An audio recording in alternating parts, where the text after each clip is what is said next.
All right, ladies and gentlemen, welcome back. Houston Rockets Daily. Let's talk Rockets edition number 57. The trade deadline is officially commenced about an hour and 12 minutes ago.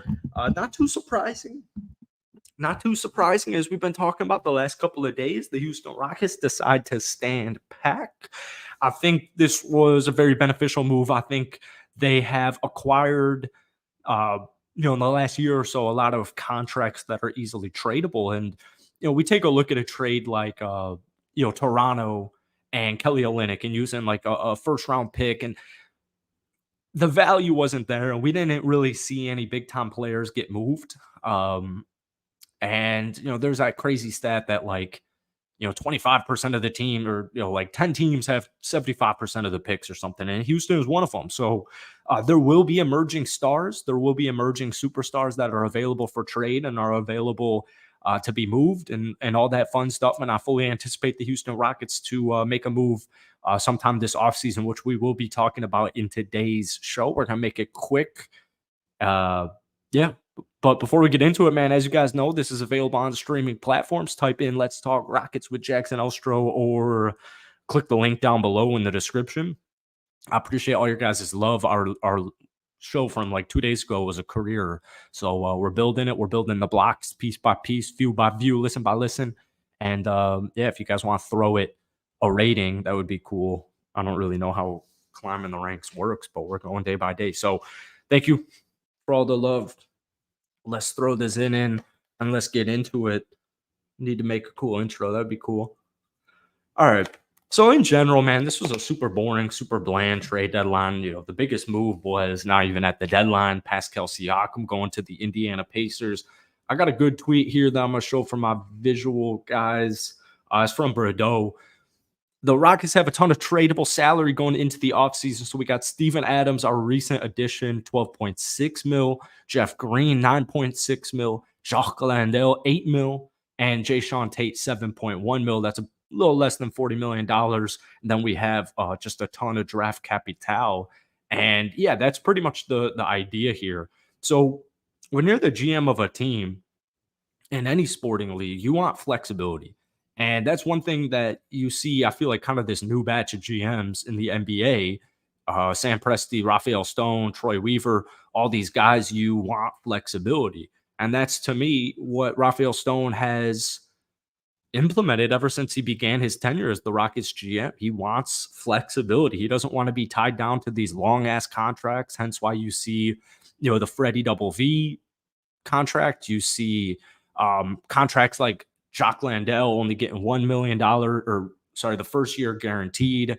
And yeah, I think it's the great route. I think it's a really smart move. And, obviously this free agency class is a little interesting, a little intriguing in general, but you're going to see guys get disgruntled as you do every season, or not even disgruntled is what I mean, but you'll see, and we've already kind of started to see now, guys like Donovan Mitchell be, potentially move. DeJounte Murray this year potentially move. You're going to start to see a couple of more of these players just emerge. And yeah, so let's get into the comment section here. We got our in-house Raptors fan, Nick Killer Reggie Miller. What's up, Thomas? I see that. How you doing today? Looks like we swiped Kelly. I don't know what's going on in Toronto, I'll be honest with you. I really only paid attention to the Rockets moves today. Seems like you guys cleared a lot of money for this upcoming offseason here. But didn't you give up a first for Kelly Olynyk? So it was a little interesting. But Kelly definitely benefits your basketball franchise. Presti is the best GM. Jackson, what's up, Kerm? Gordon Hayward is a sim now move. Or win now move. What's up, Josh?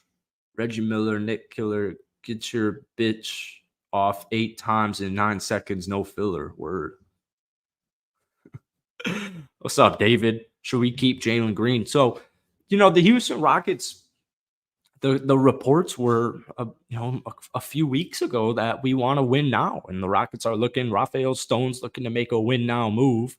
And I think stuff kind of changed. Jalen Green seemed to be more playing in a more flow state, playing a little bit loose.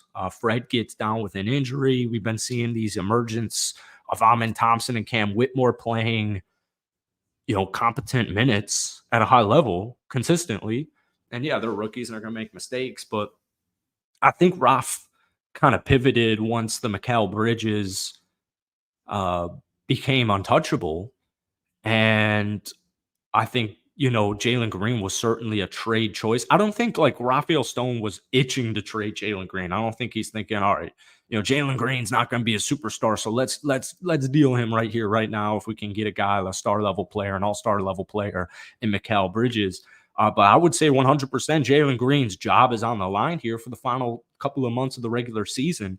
I don't think that they even are leaning either way. I think it just kind of comes down to how he plays here in the last couple of months down the stretch of the regular season. And I hope Jalen continue to ball his ass off. I hope he continues to ball his ass off. But I think that's a question that still remains to be seen. And I don't think there's any point in pressuring the organization or pressuring yourself and trying to determine if Jalen Green is going to stay or if he's going to go. I think a lot of this is fluid and it's moving and it's changing. And so I don't think anybody really knows what's going on. And yeah, playing for his job as every player on the Houston Rockets is, and as every player in the NBA is playing for their job. So that remains to be seen. And I know the Rockets, we've been preaching patience for so long, and having a top 4 draft pick in the last 3 drafts has been, brutal.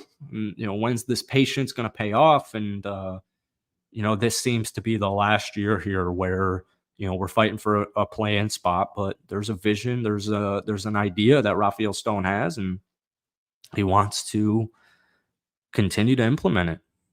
I don't think Raf's ever really been a huge trade deadline guy, because I think a lot of these GMs are noticing with the way the draft pick capital is being hoarded by all these teams. Hoarded's the wrong word, but so many of these, it's so lopsided.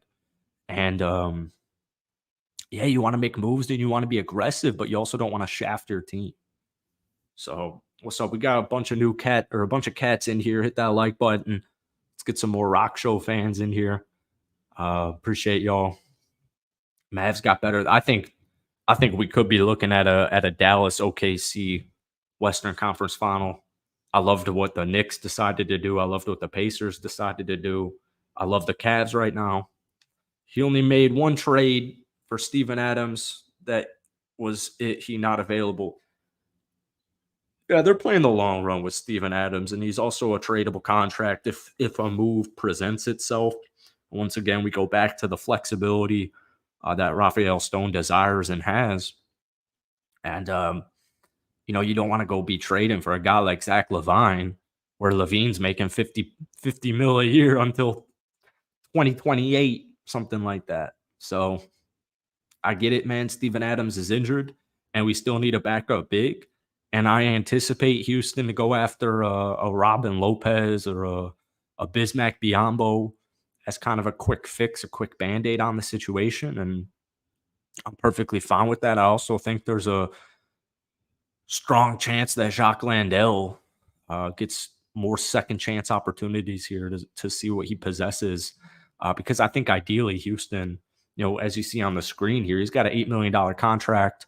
And I think you want to, because we spent all of our money. If we didn't spend all of our money this past offseason, we would have been hit with a tax, right? So you want to get these competent players on longer term contracts so that you can make these big time moves. Because, let's take a look at free agency.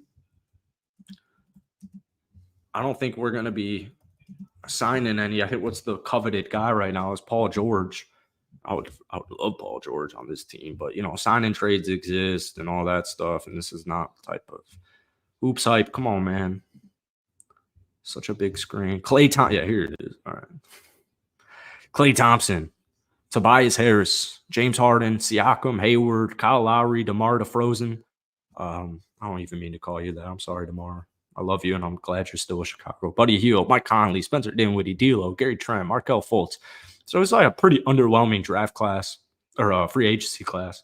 And I think they made all their moves this past year to build that foundation. Or we've built the foundation, and now we want to continue to evolve and evaluate and see what we got. All right, not your average 10K. Yes, we should keep Jaylen Green. We ain't gonna win no time soon. Plus, Jalen been hooping consistently, so we good. Hell yeah. Balls his ass. Hell yeah. Would love to see Houston sneak in without making a move. Knicks win in the East. Mark my words. Cam Whitmore played hella good against the Pace show. I gotta stop calling teams the show. I'm so done with this team. The Astros and Texans are H-Town's best teams. The Rockets are going nowhere. Sheesh. Clint Capela Stone should trade for him in the deal. I would only take Clint Capela if we did not acquire Steven Adams. Clint Capela and Steven Adams are very similar. Let me get a quick fact check on this. Very similar, though. And here we go, and I'll tell you why they made this move. All right, so Clint Capela next season will be making $22.2 million. He's making $20.6 million, right? Clint Capela, hell of a rebounder, especially in that first round of the playoffs last year. I remember he was throwing up 20 pieces dry, no sauce, no ranch, no barbecue, nothing, not even ketchup. Just throwing up 20-piece rebounding nights. But Steven Adams, I think he's got that chip. He's got that intensity. He's a leader. He's like cool, calm, and collective. But once he gets out onto that court, he's like a stone cold killer. Like, yeah, we can shake hands after this, but while we're on the court, until that clock hits 0, fuck you. I'm going to rip that ball from your hand. I don't care if you fall to the floor. In fact, I hope you fall to the floor. I'm not saying Clint's not like that, but I think Steven Adams has that intensity, and he's got that locker room voice that Clint Capela, they're just different. But I think the most important part about that is, Clint Capela is making around $50 million, 45-ish, $50 million in these next year and a half. And when we take a look at Steven Adams, this dude's on a bargain deal. Steven Adams this year, I know he's injured. He's on a 2-year, $25 million contract. He's making 12.6 this year. And he's going to make 12.6 next year. So I think it's smart to keep that cap down. It would be nice to throw Capela in a trade for, one of these guys on a, I'm definitely not Zach LaVine, but you get what I'm saying. If you got to match 50 mil, yeah, maybe it would be nice to have that number be, 47 instead of 37, but you can still move around. That's just not I would have taken Clint Capela, but Steven Adams is a lot smaller of a contract. And like I said, if you're trying to get that cap space that we see on the screen here of the 37.26 mil, if you need to raise that, that's where your Jaylen Greens are going to start to come in. All right. So I'm very excited for Steven Adams, and I hope he plays. I hope he doesn't go anywhere. I think he's the perfect bench big man. People forget, when we talk about like the Grizzlies in the last couple of seasons, like Steven Adams doesn't play in the playoffs, man. You can't play him in the playoffs as a starter and a closer because of matchups. And let's get this fact check on the screen as well. He's not unplayable. I don't mean that he's unplayable, but this dude. All right, let's see. All right, Steven Adams, about 27 a night. Memphis, the last year he played in the playoffs, he got 16 minutes a night, man. He can't shoot. He doesn't take threes. Teams are going to mold their rotations based on the fact that Steven Adams can't shoot. So I think it's perfect because you got Alperen Şengün. Those two dudes can play together. But for the most part, Steven Adams is going to be getting 25 off the bench. Rockets are going somewhere. Look how many wins we got, and then look at last year exactly. This team has a hell of a future. The come-up's going to be awesome. Everybody wants stuff quickly. Everybody wants it so quick. On-screen dipping, nasty work. It's just a zinni, man. I could have sworn the Rockets had 25 wins soon. Soon. What's up, everybody in here? Hit that like button. We're rising up these numbers. Rockets still need a year or two to reach the final form. Hell yeah. We're going to continue to do that this year, and then we're going to get over that hump next year based on our current personnel combined with new additions. It's going to be funny to see Dame and Patrick on the same team. Right. I forgot the Bucks got Pat Bev. I love that move. I absolutely love that move. Without any moves, we will be the most improved team in the league. That's the thing, dude. We're already the most improved team in the goddamn league. As far as, I think I had one of those right here. Change in win percentage. What jumps out? I mean, this is a couple of days outdated. It's 4 days outdated, but who's number one? I'll tell you, for our visual or our audio listeners, the answer is the Houston Rockets. The answer is the Houston Rockets. Yeah, dude,